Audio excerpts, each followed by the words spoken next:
I'm with Sharon Friesen, who is working with Christian Friends of Israel. Now, you were in Israel, then you returned to Canada for a few weeks.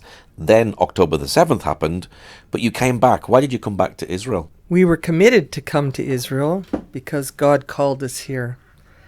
And it's not about what we want to do sometimes, it's about what He wants us to do in this land. So it took courage, it took boldness, but it was not difficult just to return. Did you feel a sense of fear when you were actually coming back, like flying into Israel at this particular time? Was there a feeling of fear? No, I didn't have any fear at all. Not at all. Yeah. Were family and friends surprised that you came back to Israel? Oh, yes, and I was very surprised at the ones who were surprised that we were coming back. Some of the ones that I thought would be the most supportive were the most timid for us. But yes, of course, my mother, and she said, well, I'm going to pray for you and say goodbye. Well, okay, that's all right. We'll have to say goodbye someday. So Yeah. they were surprised, but many weren't.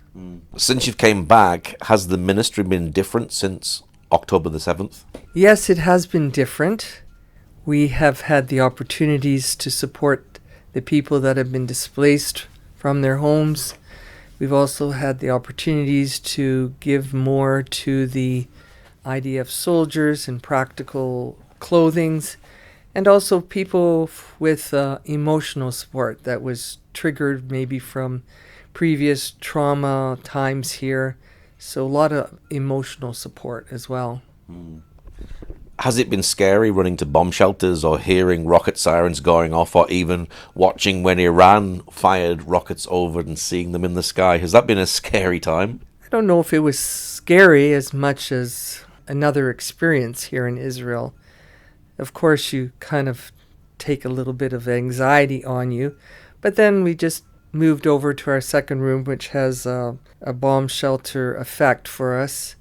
And I just thought of the last time there was an attack. We were on our way to Spain, and then all of a sudden these sirens went off and the beep, beep, beep on our phone. And here we were packing and having our supper. And then the next day we fly out to Spain. And I thought, this is what Israel does all the time. They just keep going on, very resilient. And so we just keep moving. Now, you're from Canada originally, so is life in Canada different to life here in Israel?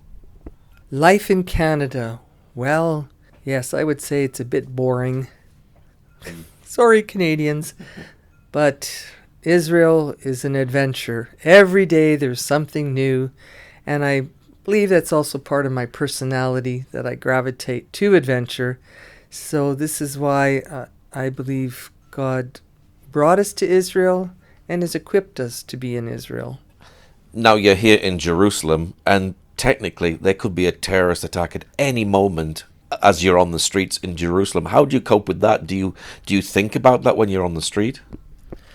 Oh, for sure. I don't close my eyes. I'm aware that things can happen at any moment. So I'm always looking over my shoulder. I'm looking at the type of people around me. I look on the elevators to peek in to see who's there before I get on. So I am aware, and I do try to take the precautions of just being alert and being present where you are, to not be distracted by being on a phone or something else, but just be aware when you're moving around in the city. You have to move with great observation, yes. Does that make you sound paranoid, or is that just common sense? I think it's common sense, yes. Do you feel that you made the right decision to come back here after October the 7th?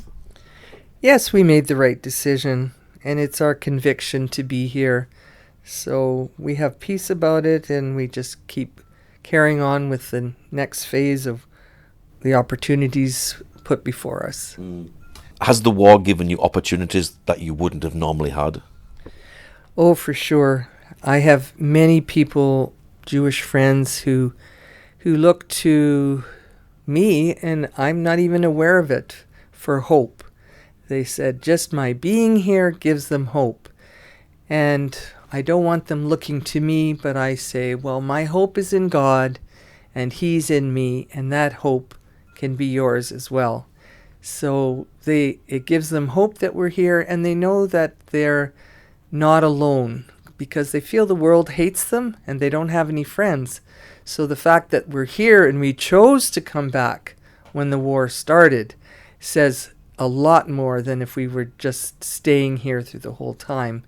So that is one opportunity. I also remember an opportunity we had talking to a soldier, and we were giving him some equipment and talking about his experience here in Gaza. And he revealed how he had such revenge at the beginning. And then I felt to talk to him about forgiveness, which all of us need to walk in.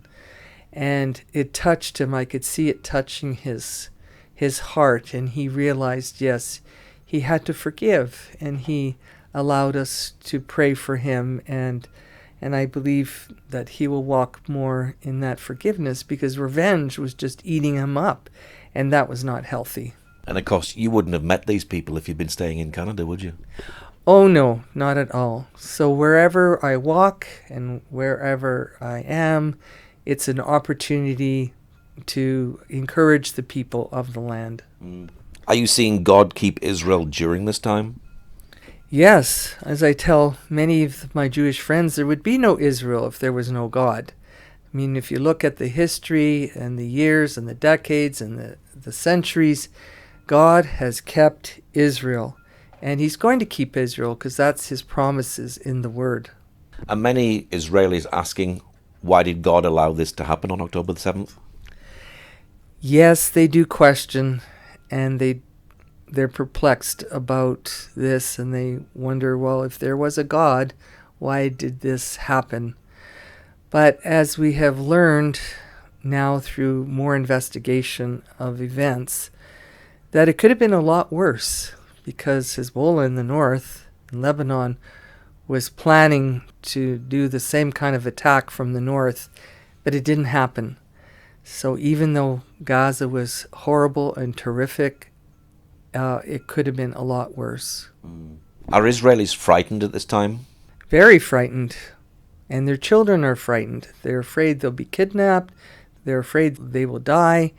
And yes, they're afraid, but they're resolved in that Israel always seems to be at some kind of a war, whether it's big or small. It seems to be their history. But they are more fearful now because I think this war has been longer than any other war they have had. I imagine it must be very difficult as well because families are sending their children to go to war. So, your 20-year-old child is going out to fight in a war and you don't know whether he's come back. So they must be very worried for their own personal family as well.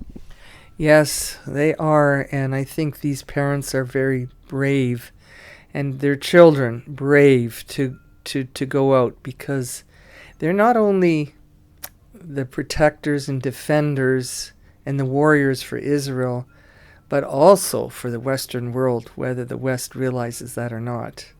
What is your prayer for Israel at this time? That they would hope in the God of Israel, and that they would realize that their hope needs to be in Him, not in the government, not in the army, but in the God of Israel, who is their defender and protector. Do you think they're beginning to see that? Oh yes, they are. They're being forced to do that. And I think that's what happened on October the 7th. Their hearts are more opened to see. Of course, some don't even believe in God, but more so I see those that their hearts are more open. And what's your website at CFI for people who'd like to know more about the work that you do? Our website is www.cfijerusalem.org. Okay, Sharon. Well, thank you very much. Thank you.